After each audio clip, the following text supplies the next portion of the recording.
Olá, amigos que acompanham a programação da TV8 e seguem diariamente o nosso editorial do 8 News.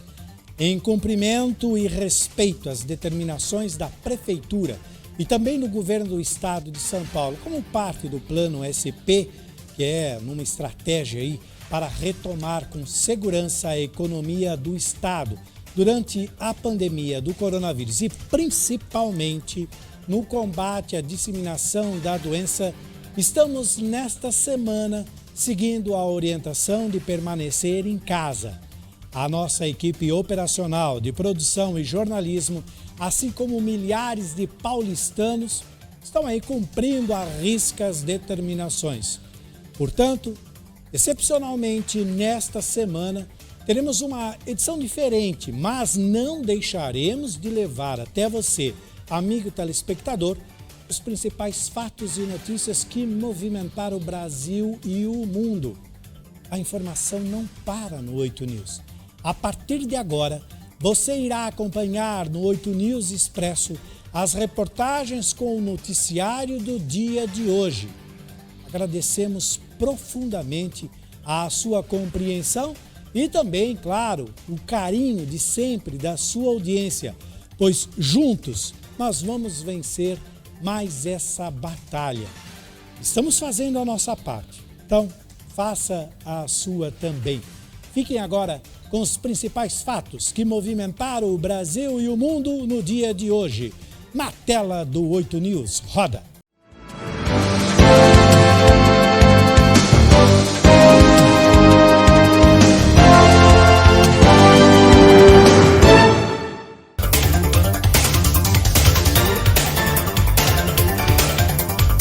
Na Casa Civil, o novo ministro é o general Luiz Eduardo Ramos, que deixa a Secretaria de Governo da Presidência da República, cargo que ocupava desde julho de 2019.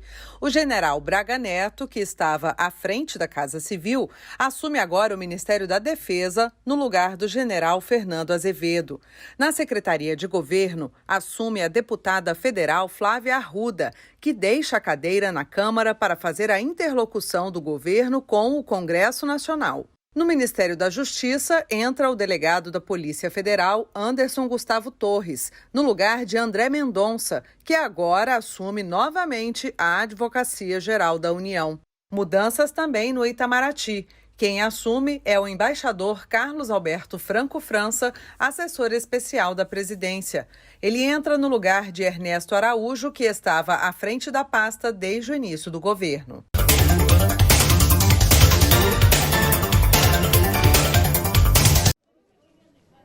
O presidente do Uruguai, Luiz Lacalle Pou, afirmou que não existe um contra o outro no âmbito do Mercosul. A declaração ocorre depois de um encontro virtual dos líderes do bloco. No encontro, o presidente uruguaio afirmou que o Mercosul não pode ser um obstáculo que impeça o avanço comercial de seu país. O presidente argentino Alberto Fernandes contestou, alegando que se a Argentina for considerada um obstáculo, que pegue em outro barco. Não existe um contra o outro, pelo contrário, é o bem de todos. Se alguém entender que não é para seu bem, afrouxe um pouco o cordão, que se flexibilize o Mercosul.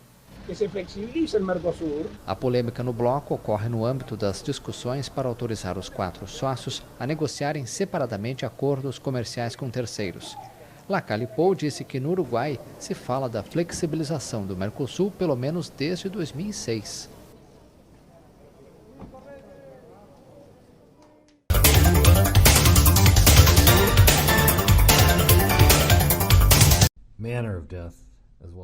O julgamento do ex-policial de Minneapolis, Derek Chauvin, começou nesta segunda-feira. Ele é acusado de ter matado George Floyd em maio de 2020. Gina Scurry, uma atendente do telefone de emergências, foi a primeira testemunha a depor. Scurry estava atendendo outras chamadas quando olhou rapidamente para uma tela onde apareciam imagens de uma câmera de vigilância mostrando os policiais prendendo Floyd. A gravação foi mostrada ao público pela primeira vez durante o depoimento de Scurry. Ela afirma que os agentes mantiveram Floyd imobilizado no chão durante tanto tempo que ela achou que o vídeo estava paralisado.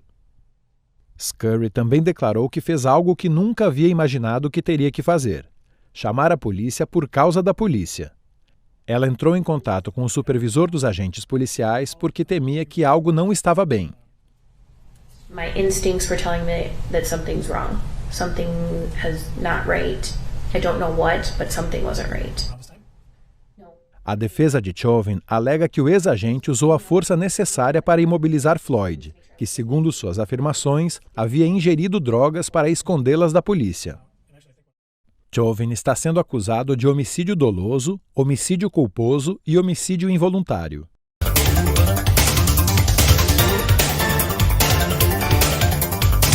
Das heißt, im Klartext, egal woher A Alemanha vai adotar controles mais severos nos próximos 8 a 14 dias em suas fronteiras terrestres, sobretudo com França, Dinamarca e Polônia.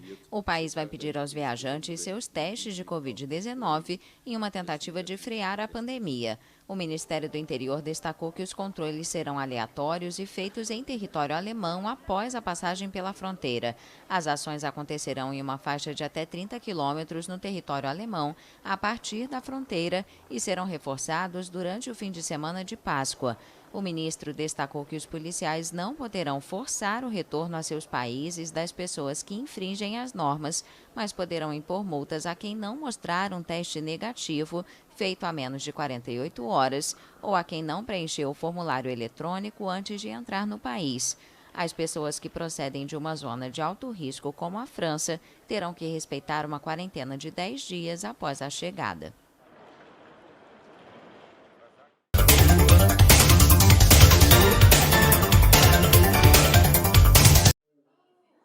As redes sociais estão repletas de teorias da conspiração que acusam as vacinas de criar variantes mais perigosas da Covid-19. Essas suposições são refutadas pelos imunologistas. Este novo ataque dos antivacinas se propaga a partir de contas criadas para disseminar fake news, desinformação e teorias conspiratórias. O movimento é apresentado como um suposto aspecto científico, buscando acentuar o medo e a desconfiança, enquanto as variantes se espalham pelo mundo, como a britânica na Europa e a brasileira na América do Sul. Essas informações falsas se apresentam de várias formas, algumas publicadas no Facebook e compartilhadas mais de 1000 vezes em poucos dias, têm uma abordagem muito direta e afirmam que as pessoas vacinadas são bombas relógio bacteriológicas ambulantes e uma ameaça para a sociedade. Também no Facebook, uma carta mais formal do cientista belga Geert van den Bosch recebeu vários adeptos ao afirmar que a vacinação poderia provocar um vazamento imunológico adaptativo em massa, o que acabaria fortalecendo o vírus. Para todas essas teorias conspiratórias, a solução para a Covid-19 seria pior do que a doença. Mas imunologistas entrevistados pela AFP explicam que essas publicações se baseiam em uma contradição, já que as vacinas devem ser aplicadas o mais rápido possível para limitar o risco de que as variantes perigosas se multipliquem. Assim como qualquer vírus, o SARS-CoV-2 sofre mutações contínuas devido aos erros de cópia genética que ocorrem quando se replica. Ao longo do tempo, a seleção natural faz com que as mutações mais úteis permaneçam para que o vírus sobreviva. Portanto, quanto mais tempo a vacinação levar para se concretizar, maior será o risco de que o vírus se fortaleça contra os anticorpos, sejam eles naturais ou gerados com os imunizantes. A variante britânica surgiu aproximadamente 2 meses antes do início da campanha de vacinação no Reino Unido em dezembro. Já a brasileira foi detectada na região de Manaus, onde o vírus circulava sem obstáculos. Olivier Schwartz, responsável da Unidade de Vírus e Imunidade do Instituto Pasteur da França, afirma que as vacinas contra a Covid-19 não fabricam variantes.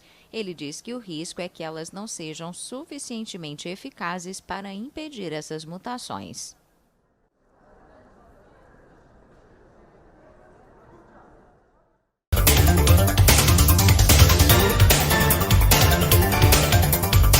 O ministro da Saúde quer usar toda a capacidade das 37 mil salas de vacina do país para imunizar até 2.400.000 brasileiros por dia.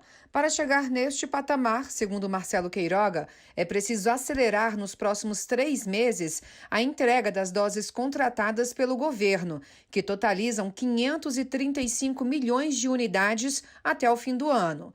O Ministério negocia, por exemplo, a antecipação de doses compradas da Pfizer no curto prazo. Se conseguirmos atingir essa velocidade de 2.400.000 brasileiros vacinados dia, nós daremos as respostas que a sociedade quer ouvir de nós, os agentes públicos. Nesta segunda-feira, o Ministério da Saúde autorizou mais 2.481 leitos de UTI para pacientes graves de Covid, sendo 50 pediátricos.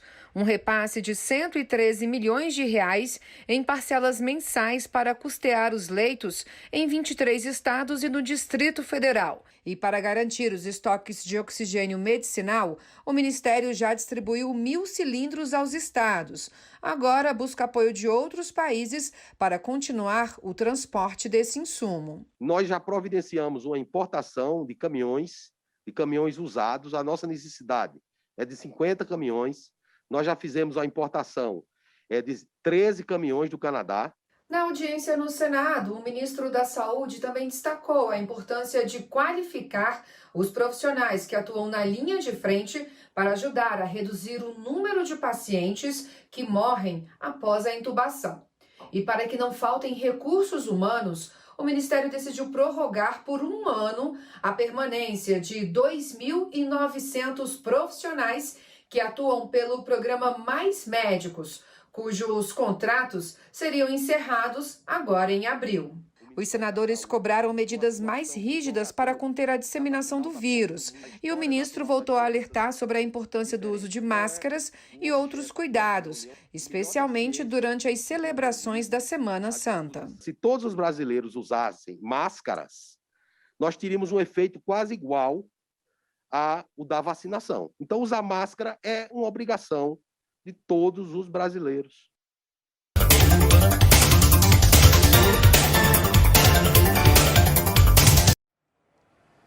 A segunda onda de Covid-19 no Brasil tem uma taxa de mortalidade de 83,5% entre pacientes intubados.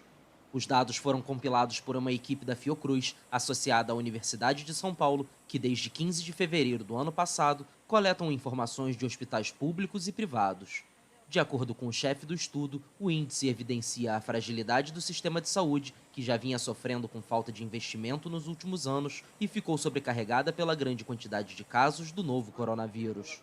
Um relatório sobre os primeiros 250 mil pacientes hospitalizados, publicado pela revista especializada The Lancet, mostrou que 78,7% dos pacientes com Covid-19 intubados entre 15 de fevereiro e 15 de agosto de 2020 não sobreviveram à doença.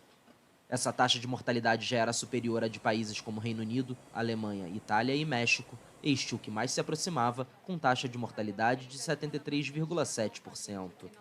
Mas a situação piorou com a segunda onda, chegando a 83,5% entre 15 de novembro e 14 de março, um momento caracterizado também pela sincronização da epidemia com todas as regiões afetadas ao mesmo tempo.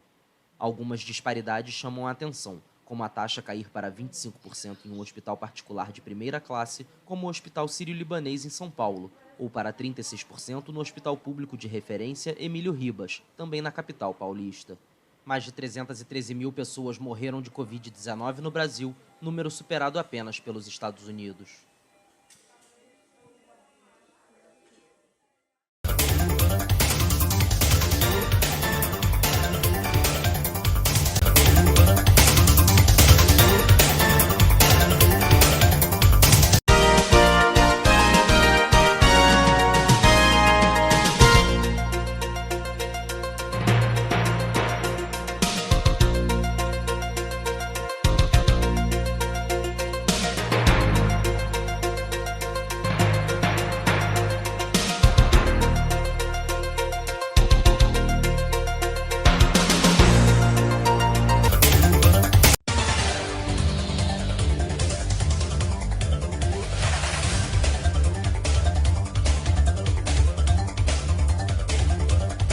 Muito boa noite, Gil. É um grande prazer estar estreando esse quadro, né, Política em Foco, dentro do 8 News, a partir de agora, todas as quartas-feiras, a Connect TV e a TV8, nessa parceria, levando informações, levando entrevistas exclusivas com personalidades do mundo da política, pessoas que estão cuidando principalmente da nossa região oeste da Grande São Paulo. E hoje, na estreia desse quadro, estou aqui com o prefeito da cidade de Osasco, Rogério Lins, e também recentemente eleito presidente do consórcio da região oeste, o CIOeste.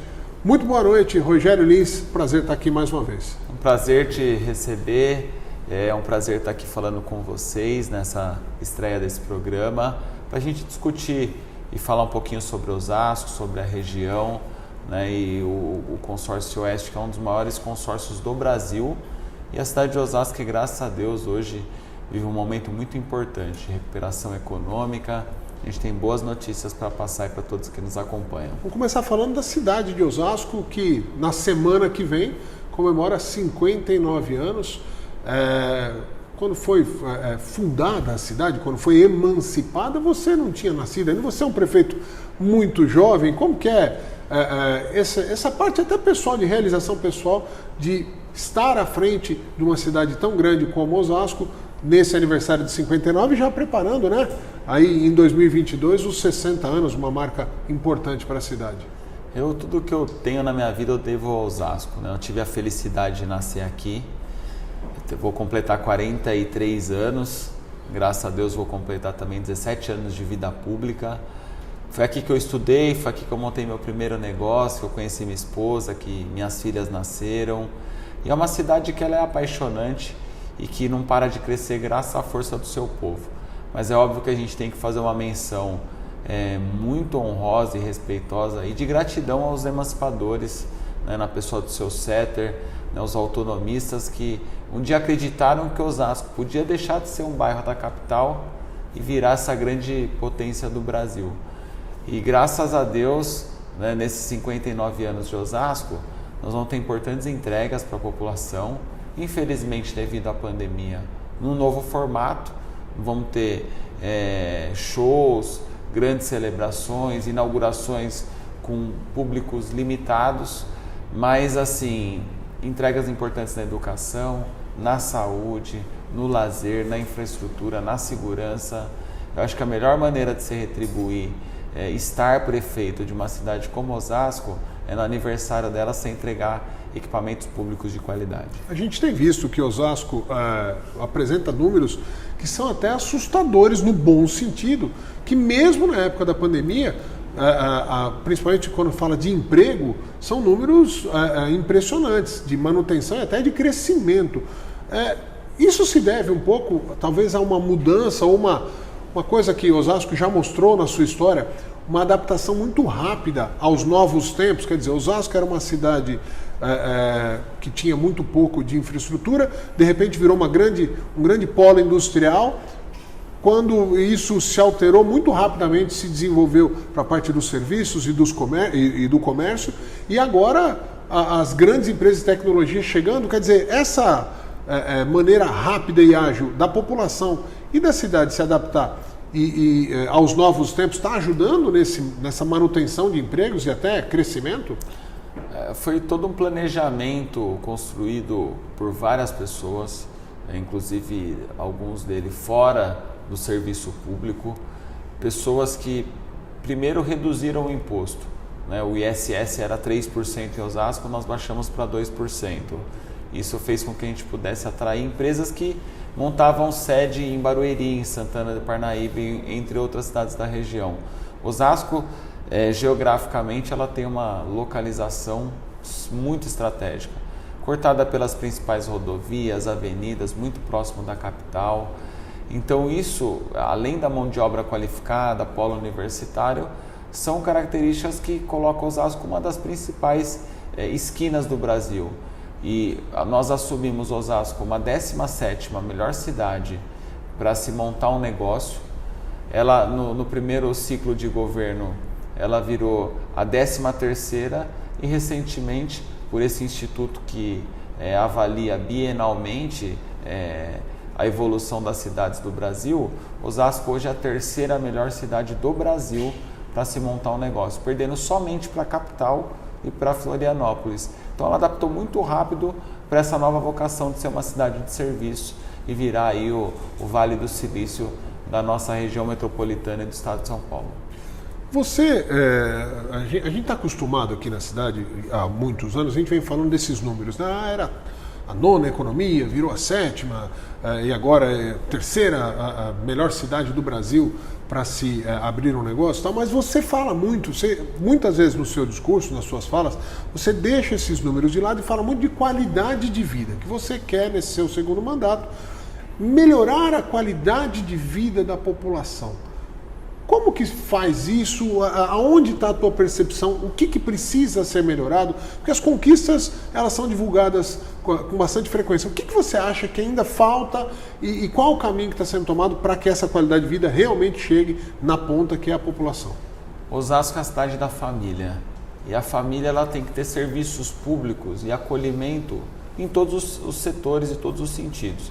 Eu tenho que ter uma educação que está em constante evolução, que está preparando as gerações para a tecnologia, para esse novo mercado de trabalho.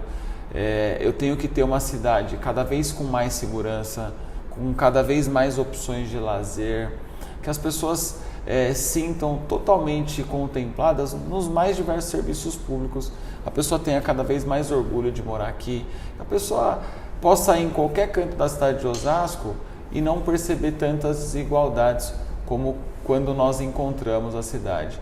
Então hoje a gente procura fazer investimentos pesados nas regiões de vulnerabilidade social para ir diminuindo essas diferenças.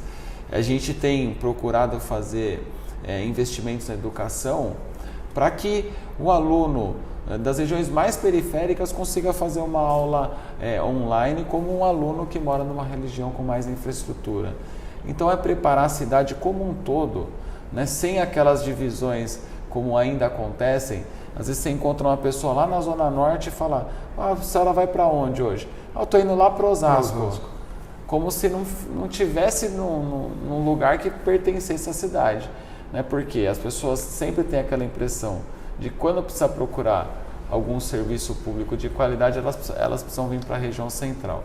Então a descentralização do serviço, melhorar a qualidade de vida na educação, no lazer, na segurança pública, é uma meta para o nosso governo. Vamos falar um pouquinho a respeito da pandemia. Esse momento é um momento de retorno às aulas, é um momento em que as pessoas estão criando uma expectativa com a vacinação e tal. Queria que você falasse um pouco da sua opinião, até porque você também é pai, né? Você tem as suas filhas lá. É confiável mandar as crianças para a escola nesse momento? Você mandaria as suas filhas? São vários fatores que têm que ser considerados. Primeiro, hoje a evolução da infectividade da pandemia em Osasco, ela tem um dos menores indicadores de velocidade de toda a região, graças a Deus. Hoje Osasco tem menos de 50% de leitos de UTI ocupados, menos de 10% de respiradores ocupados e uma taxa de óbitos diário em queda, graças a Deus. Então, não é uma comemoração, nós não vamos ter nunca o que comemorar dessa pandemia. Centenas de pessoas perderam entes queridos, pessoas tiveram prejuízos econômicos, financeiros, afetou a renda e o emprego de muitas pessoas. Mas a gente procurou fazer o quê? Em primeiro lugar, proteger a vida.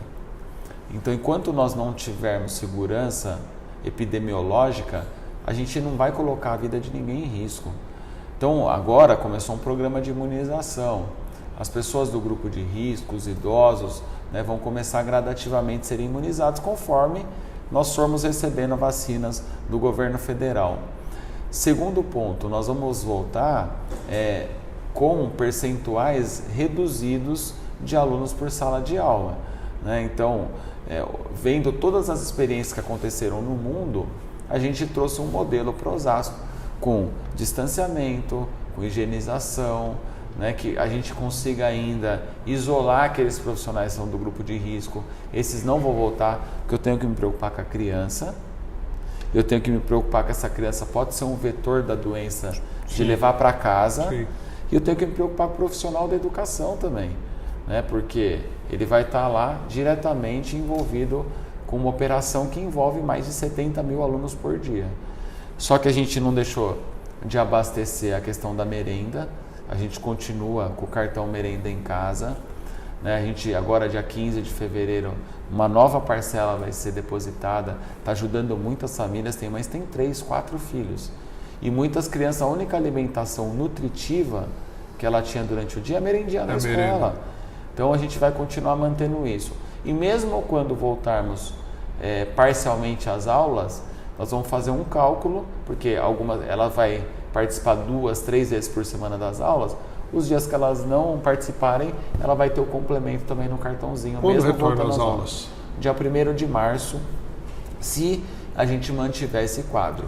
Hoje nós estamos na fase amarela, né? A recomendação de fase amarela é retorno de aulas. Então a gente tem hoje esse encaminhamento. Se tiver alguma alteração, eu vou prorrogar, se eu não tiver segurança. Não é a primeira vez que você, no comando da cidade de Osasco, de certa maneira, diverge da orientação do governo do estado. Houve outros momentos, até de tendências. Todo mundo fazendo hospital de campanha. Você falou, não vou fazer outra coisa. Agora virou fase vermelha. Você falou, não, Osasco não apresenta fase vermelha, e você bateu de frente. Na maior parte das vezes, ganhou essas disputas através de coerência, mostrando que Osasco estava numa fase diferenciada. Há algum tipo de pressão do governo do estado nesse momento para que retorne às aulas, já que as do estado retornaram? Não. Eu estou procurando encarar a pandemia de maneira técnica. Ouvindo sempre, eu me reúno com a nossa infectologista e com a responsável do setor epidemiológico da cidade. Então, o que eles me recomendam, eu faço. Agora, obviamente que eu não vou aceitar, porque eu tenho que proteger a vida e tenho que proteger o emprego e a renda das pessoas. Eu jamais seria irresponsável de querer avançar em fases ou em ampliações de funcionamentos, horários, se a cidade não tiver adequada no Plano São Paulo nas questões epidemiológicas. Agora, quando os meus técnicos me mostram que Osasco, nesse momento, tem segurança técnica e epidemiológica para funcionar mais atividades, para ampliar o funcionamento de comércios, eu pego o que eles me justificam tecnicamente e judicializo, né? E a gente já teve uma experiência dessa, onde o governo fez mais restrições para Osasco, levando em consideração a região, e judicialmente eu consegui provar que Osasco não tinha nada a ver com aquele contexto regional, e a gente ganhou, né? E com isso, não teve aumento na pandemia na cidade, e a gente conseguiu fazer com que o comércio pudesse respirar, e eles estão respirando com muita dificuldade. Sim. Esse é o setor que empreende, que gera emprego, e não adianta... O pequeno está sofrendo muito mais do que o grande. A gente achar que é só a doença que mata. Nós vamos ter vários problemas depois sociais, sim, de emprego e renda em várias famílias. Ô Rogério, os próximos 2 anos, né, agora 2021 e 2022, prometem ser de uma verdadeira guerra, talvez o pior momento político da história do Brasil. A gente já está vendo muitas decisões, infelizmente, sendo tomadas por questões políticas e poucas vezes se preocupando com a população. Como é que faz? Você é prefeito de uma cidade gigante como Osasco, que tem uma importância regional no estado, no Brasil, muito grande, que vai, eventualmente, ou quase que seguramente, ser pressionado. Antigamente, era assim, quem era amigo do rei, às vezes tinha algumas facilidades para desenvolver a sua própria cidade. Agora não. Se você demonstrar qualquer tipo de simpatia para um lado, o outro lado passa a te prejudicar e vice-versa. A coisa está muito complicada. Como é que faz para ter equilíbrio, autonomia e até inteligência emocional para tocar isso sem prejudicar a cidade? Eu torço pelo Brasil, eu torço por São Paulo, eu torço pelas cidades, porque os problemas acontecem nas cidades, e toda disputa política eleitoral só atrapalha a proteção da vida, a proteção do país, do emprego, da economia. Se a gente tivesse unidade de pensamentos do governo federal com o governo do estado, Osasco e as cidades do Brasil já estariam num outro ponto de imunização. Então, eu entendo que as disputas político-eleitorais, elas vão ter que deixar para 2022. Em 2021, tinha que todo mundo trabalhar unido para proteger a vida das pessoas e a economia do país. toda divergência, todo conflito traz um prejuízo direto para o povo. Então, Mas você realmente acha que isso vai acontecer? Eu torço para que isso aconteça.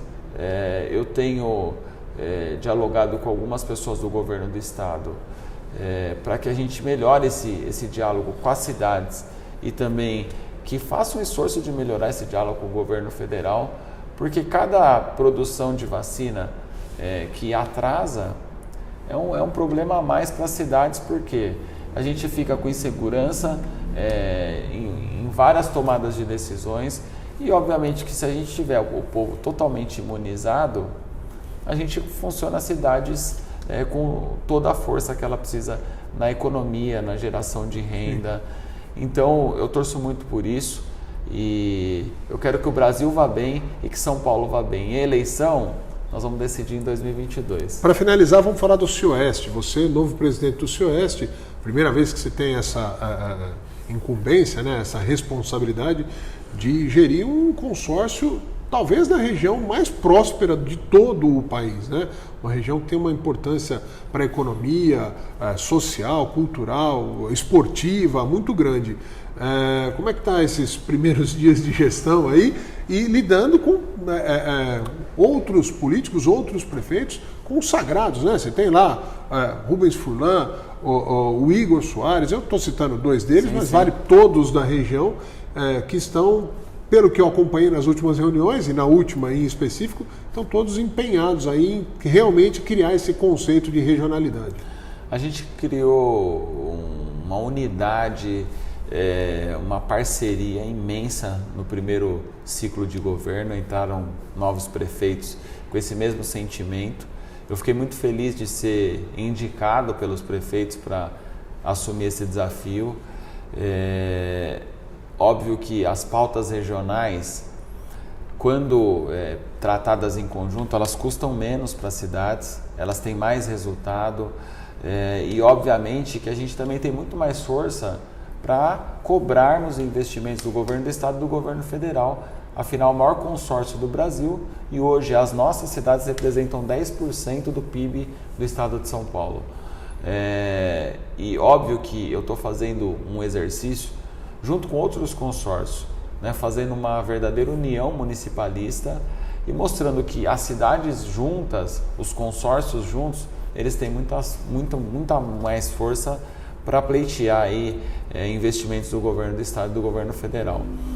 A gente tem algumas pautas importantíssimas relacionadas à segurança pública, para a gente fazer uma central de inteligência regional. Legal. Nós temos a questão do acolhimento das mulheres vítimas de violência regional e em cada município, uma casa de passagem. Nós temos também a questão da drogadição, que é um ponto que a gente está discutindo regionalmente, um acolhimento tanto para os munícipes quanto para as famílias, porque todo mundo, quando tem alguém em drogadição, acaba sendo afetado com isso. E óbvio que eu vou levantar a bandeira das duas novas entradas, né? A de Osasco e a de Barueri. Tem um compromisso firmado aí com o governo do estado que elas começam ainda esse ano. Já passou da hora, né, governo do estado? Vamos fazer isso daí. E agora eu vou usar a força do consórcio, porque a entrada de Osasco e a entrada de Barueri, elas vão dar um reflexo em toda a região, né, que vem para essas cidades pela Castelo Branco. Tem um estudo aí, não sei se é a palavra correta, talvez um namoro que vinha já do Cone Sud se integrar ao Cioeste, transformando assim o Cioeste no maior consórcio do Brasil em número de cidades, população, uma série de coisas. Está em evolução isso? Você já conversou a respeito disso com o pessoal do Cone Sud? Eu tive com o Josué, prefeito de Vargem Grande, ele é um entusiasta dessa proposta. Novas cidades querem, independente dessa união, vir para o Cioeste, né? Recebeu formalmente o pedido do prefeito Guto Issa de São Roque, que legal, que quer vir fazer parte do consórcio. E eu tive também com o prefeito Ney Santos, que é o prefeito do Cone Sud, e com o Danilo Juan, do Simbaju, de Cajamar. A gente quer formar um conselho de consórcios para que a gente tenha bastante representatividade, né? Repito, muitas coisas e muitas tomadas de decisões vêm do governo do estado, mas o problema acontece na cidade. É na porta do prefeito, é na porta do vereador, que a dona Maria, o seu João, a Fernanda vão lá cobrar para que a cidade melhore. Então, a gente vai usar dessa união, desse sentimento novo entre prefeitos, para que a gente cobre mais investimentos aí para as cidades. Para finalizar, uma mensagem sua, o aniversário da cidade, né? Está chegando, dia 19 de fevereiro, que coincidentemente é aniversário da ConnectV também, a gente faz 3 anos, o Diário da Região faz 52 anos e a cidade de Osasco 59 anos. Sua mensagem para a população. Queria primeiro agradecer a Deus, né, por essa nova oportunidade, estar prefeito, estar servidor público na cidade que eu nasci, na cidade que eu amo. Agradecer a nossa população que me reconduziu aqui, me deu essa nova oportunidade com a maior votação do primeiro turno da história do nosso município. E a melhor maneira de eu retribuir tanto carinho, tanta confiança, é trabalhar por você, pela tua família, incansavelmente. Muitas pessoas falaram, prefeito, você terminou a eleição, você continuou o trabalho, e o nosso slogan aqui é o trabalho não para. A gente fala que é a prefeitura do trabalho e a cidade da família. Se a gente conseguir criar esse sentimento em toda a nossa população de colaboração, a cidade de Osasco não tem teto, ela não vai parar de crescer e nós vamos cada vez mais alcançar novos indicadores, novos patamares para ser uma das melhores cidades do Brasil em todos os sentidos. Tá? Então a minha gratidão, porque se isso está acontecendo, é graças à força do nosso povo, de você que nos acompanha. Tá? Muito obrigado e que Deus abençoe a todos. Obrigado, Rogério. Aqui no sistema novo, né? Que agora não pode cumprimentar agora, né? Já faz um ano, tem que ser assim. Muito obrigado de nos receber. Eu devolvo aí para os nossos estúdios na TV 8. Um abraço para o Gil Latoreira. Tá de volta com você aí. Valeu.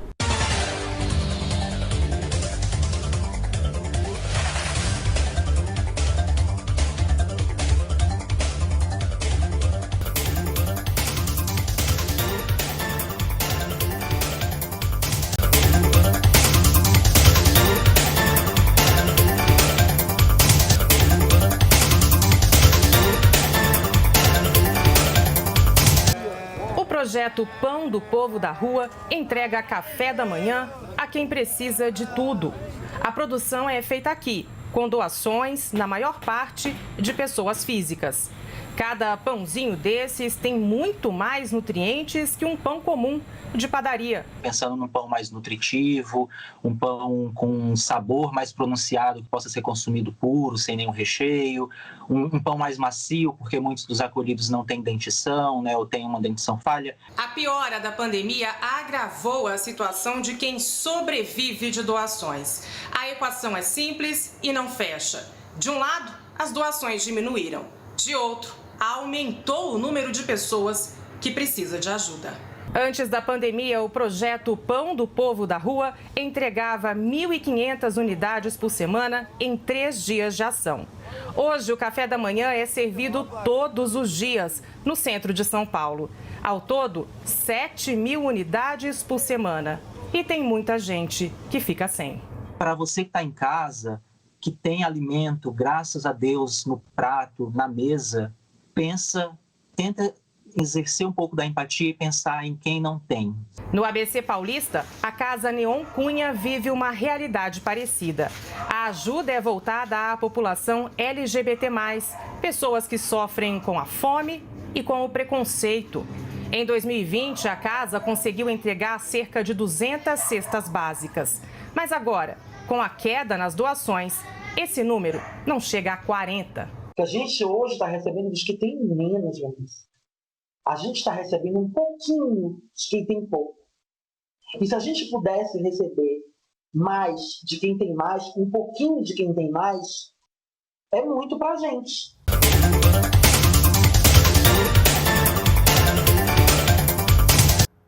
Uma vila inteirinha com moradias e ruas projetada e construída a partir de uma impressora 3D. Uma realidade tecnológica que chega à Ilha do Marajó, no Pará, região com o menor índice de desenvolvimento humano do país. A Vila Sustentável terá 20 casas, mais serviços públicos, como escola, creche e unidade de saúde. já está garantido o recurso, já está garantido o projeto, agora a gente começa a conversar lá com a cidade. Qual cidade? As construções levam cimento, barro e matéria-prima local e custam cerca de 20% mais baratas que as casas que levam tijolos. A experiência no Marajó vai servir de vitrine. O projeto é da Cruz Vermelha Brasileira, em parceria com uma construtora privada. A impressão das casas em 3D torna o processo mais rápido que o convencional e pode ajudar a minimizar o problema de moradias no país. Essas instituições humanitárias como Cruz Vermelha, outras agências da ONU, as instituições nacionais, as ONGs nacionais, elas precisam vir com o poder público e nessa parceria, na união de forças, é que a gente vai dar algumas respostas. Essa ação vai contribuir com o programa Abrace o Marajó, criado no ano passado para impulsionar o desenvolvimento socioeconômico nos 16 municípios da ilha, que tem cerca de 550 mil habitantes.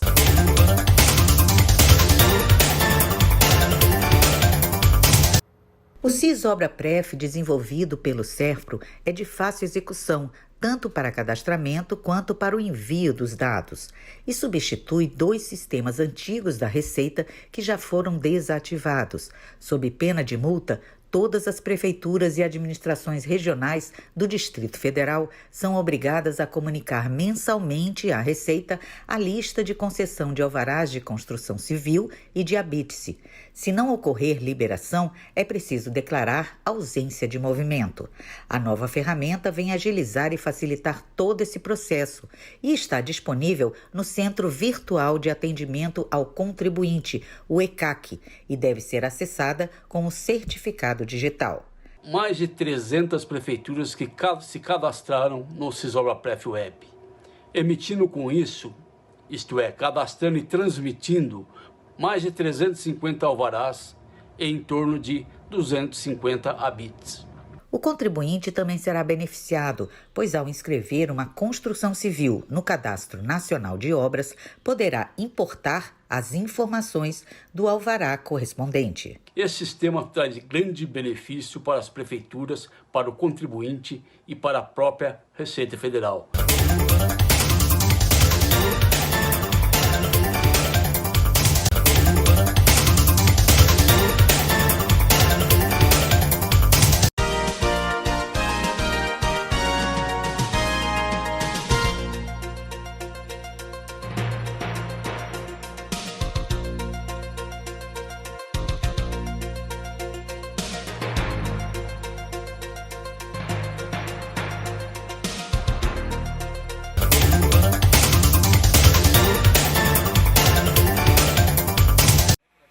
Equipes de resgate trabalham contra o tempo para salvar 11 trabalhadores presos há dias por uma inundação em uma mina ilegal de ouro no município de Neira, noroeste da Colômbia.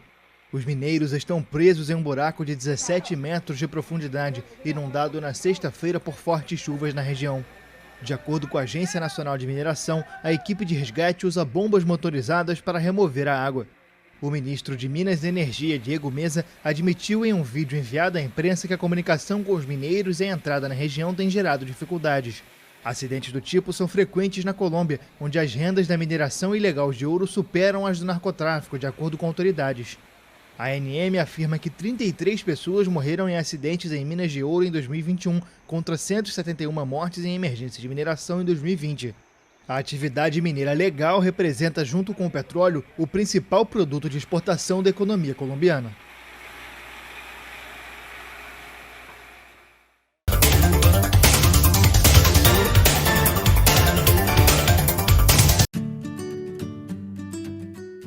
Um veterano da Força Aérea Real Britânica, de 89 anos, está usando seus patins para arrecadar dinheiro para crianças necessitadas. John Wilcock começou a patinar para recuperar sua forma física, mas acabou caindo de costas. Seu corpo já não tinha a mesma força de décadas atrás. Este pai de 3 filhos estava a ponto de vender os patins no eBay quando ouviu falar de Fair Share, uma organização que redistribui excedentes alimentares para famílias necessitadas. Como o próprio John cresceu numa família pobre, ele se identificou na hora com a causa. Assim, ele decidiu colocar de novo seus patins, com o objetivo de arrecadar $700 para a caridade, patinando no jardim de sua casa. Desta vez, ele usou o andador de sua esposa para evitar novas quedas. Recentemente, um transeunte postou uma foto de John no Facebook com uma nota falando do seu esforço para arrecadar fundos.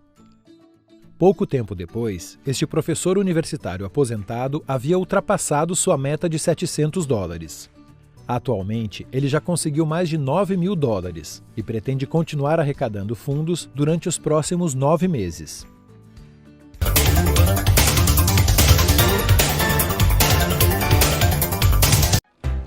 Um tabloide britânico elegeu o Príncipe William o homem careca mais sexy do mundo, mas o resultado gerou polêmica nas redes sociais. De acordo com o jornal The Sun, a competição analisou dados de pesquisas no Google e constatou que o nome Príncipe William, seguido das palavras sexy ou atraente, aparece em impressionantes 17,6 milhões de resultados. Logo atrás do Duque de Cambridge está a lenda do boxe Mike Tyson, que aparece 8,8 milhões de vezes, seguido pelo astro dos filmes de ação Jason Statham, que aparece 7,4 milhões de vezes. E fechando a lista dos 5 maiores, em quarto lugar está o músico Pitbull e em quinto o ex-jogador de basquete Michael Jordan.